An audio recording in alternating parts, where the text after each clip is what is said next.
జగన్ ఆరి తేరిన నేరగాడు. అతని నేర మనస్తత్వాన్ని అంచనా వేయటం చాలా కష్టం.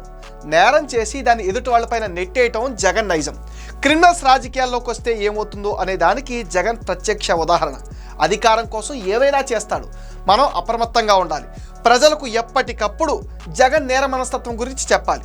ఇవి నిన్న చంద్రబాబు టీడీపీ ఎంపీల మీటింగ్లో మాట్లాడిన మాటలు. ఇవన్నీ అక్షర సత్యాలు. జగన్ ఒక కరుడు కట్టిన క్రిమినల్, ఆర్థిక నేరగాడు. జగన్కు అధికారం కావాలి, అధికారంతో రాష్ట్రాన్ని దోచుకోవాలి. ఇదే గత 5 ఏళ్ళు ఆయన చేసిన విధ్వంసం. లిక్కర్ స్కామ్ జగన్ చేసిన దోపిడీలో ఒక చిన్న పార్ట్ మాత్రమే. ఇంకా బయటకు తీయాల్సినవి చాలా ఉన్నాయి. ఆయనకు వాటా లేకుండా ఎవడు ఒక్క రూపాయి కూడా నొక్కేయడానికి వీల్లేదు. దోచుకున్న వైసీపీ గజ దొంగలందరూ ఆయనకు కప్పం కట్టాల్సిందే. నేరాలు చేసి అవతల వాళ్ళ మీద నెట్టేయటంలో ఆయన పెద్ద ఎక్స్పర్ట్. దీనికి మన కళ్ళ ముందు చాలా ఉదాహరణలే ఉన్నాయి. వివేకను చంపిన వాళ్ళను పక్కన పెట్టుకుని చంద్రబాబే చంపించాడని ప్రచారం చేశాడు. కోడికత్తి డ్రామాలో వాళ్ళ పార్టీ వాడే గుచ్చితే టీడీపీ వాళ్ళు పొడిపించారని హాస్పిటల్లో డ్రామా ఆడాడు.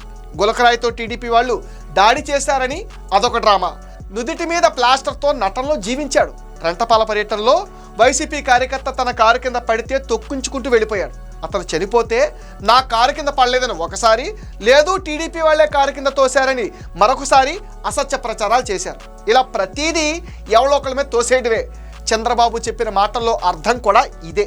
జగన్ కారు దుర్ఘటన జరిగిన ప్రదేశంలో రోడ్డు పక్కన నిలిపిన పొల్యూషన్ కంట్రోల్ చెకింగ్ వెహికల్ అతను సెంగయ్య కారు కింద పడి ఉండటాన్ని, కారు అతని తల మీద నుంచి వెళ్ళటాన్ని షూట్ చేసి సోషల్ మీడియాలో పెట్టాడు కాబట్టి సరిపోయింది. లేకపోతే టీడీపీ వాళ్ళే చేశారని జనం కూడా నమ్మేవారుగా. చంద్రబాబు ఎంపీల దగ్గర నుంచి కార్యకర్తల వరకు ప్రతి ఒక్కరికి జగన్తో జాగ్రత్తగా ఉండమని చాలా క్లియర్ కట్గా చెప్పారు.